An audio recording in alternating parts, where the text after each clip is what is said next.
அனைவருக்கும் காலை வணக்கம்.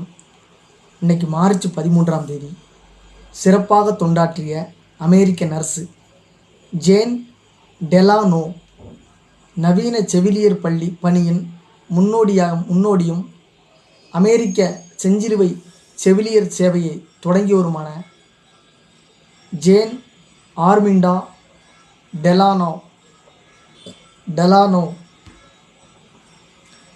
நைட்டிங்கேல் அப்படின்னு சொல்லி நர்ஸில் நம்ம பார்த்துருப்போம்.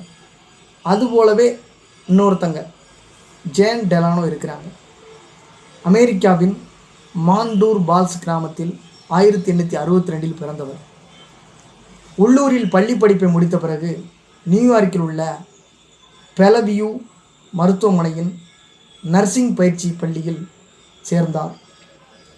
1886 பட்டம் பெற்றார். புளோரிடா ஜாக்சன்வில் மருத்துவமனையில் 1888 பணிக்கு சேர்ந்தார். அங்கு மஞ்சள் காமாலையால் பாதிக்கப்பட்ட நோயாளிகளை கவனித்து வந்தார். அவர்களை கொசுக்களிடமிருந்து பாதுகாக்கும் கொசுவலை பயன்படுத்த வேண்டும் என்பதை வலியுறுத்தினார். கொசுக்களால் நோய் பரவும் என்பது கண்டறியப்படாத காலகட்டம் அது. செவிலியரின் பணிகளில் பல புதுமையான பயனுள்ள வழிமுறைகளை கொண்டு வந்தார்.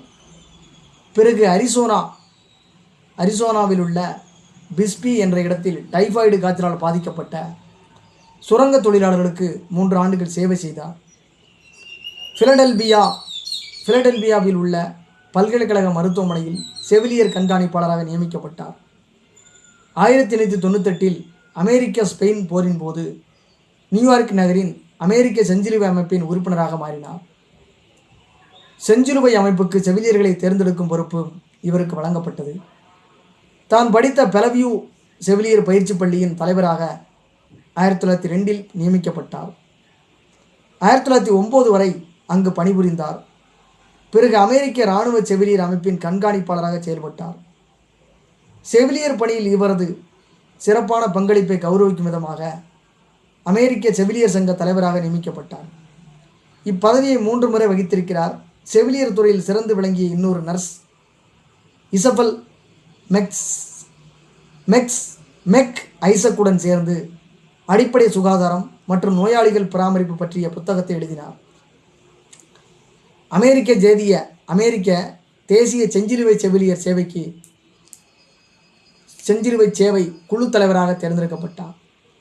தனி ஒருவராக பாடுபட்டு அமெரிக்க செஞ்சிலுவை செவிலியர் அமைப்பை உருவாக்கினார். இவரது முயற்சியின் பலனாக பேரிடர் நிவாரணம் என்ற மற்றும் அவசரகால தேவைக்கான குழுக்கள் அமைக்கப்பட்டன. 8000க்கும் அதிகமான செவிலியர்களுக்கு பயிற்சி அளிக்கப்பட்டது. முதல் உலகப் போரில் அமெரிக்கா களமிறங்கிய தருணத்தில் இராணுவத்தினருக்கு உதவ இவர்கள் அனைவரும் தயாராக இருந்தனர். போரின் போது இவரது முயற்சியால் செஞ்சிலுவை அமைப்பில் இணைந்த 20,000க்கும் மேற்பட்ட செவிலியர்கள் காயமடைந்த போர் வீரர்களுக்கு ஆற்றிய சேவை குறிப்பிடத்தக்கது. ஐரோப்பாவில் 1918 இன்ஃப்ளூயன்சா காய்ச்சலால் இன்ஃப்ளூயன்சியா அப்படின்னா சளிக்காய்ச்சலால் ஏராளமானோர் பாதிக்கப்பட்டனர். அங்கு சென்று நோயாளிகளுக்கு சேவையாற்றினார். ஏற்கனவே கடும் உழைப்பினால் சோர்ந்து போயிருந்த இவரது உடல்நிலை மோசமடைந்தது. இறுதி மூச்சு வரை தன்னலம் கருதாமல் பிறருக்காக சேவை புரிந்த ஜேன் டெலானோ 57 வயசில் 1919 முக்கியமான வருஷம். ரவுலட் சட்டம் இயற்றப்பட்ட வருஷம், கொடுங்கோன்மை சட்டம். இந்த வருஷத்தில் இவர் மறைந்து போகிறார். சிறப்பாக தொண்டாற்றிய அமெரிக்க நர்ஸ் ஜேன் டெலானோ அமெரிக்காவின் மாண்டூர் ஃபால்ஸ் கிராமத்தில் 1862 பிறந்து 1919 57 வயசு வரை உயிர் வாழ்ந்து இறந்துருக்கிறாங்க. முக்கியமான ஒரு ஆளுமை. இவரை நம்ம இன்னைக்கு கிட்டத்தட்ட வியாழக்கிழமை மார்ச் 13 இன்னைக்கு இவரை நம்ம சந்திச்சிருக்கிறோம். தான் படித்த பெலவியூ செவிலியர் பயிற்சி பள்ளியின் தலைவராகவும் 1902 நியமிக்கப்பட்டிருக்கிறார். ரொம்ப முக்கியமான ஒரு ஆளுமை. 1909 வரை அங்கு பணிபுரிந்தார். பிறகு அமெரிக்க இராணுவ செவிலியர் அமைப்பின் கண்காணிப்பாளராகவும் நியமிக்கப்பட்டிருக்கிறாங்க. முக்கியமான ஒரு ஆளுமை. அவரை சந்தித்த மகிழ்ச்சியோட இந்த நாள் இனிதே நிறைவு பெறுகிறது. நன்றி, வணக்கம்.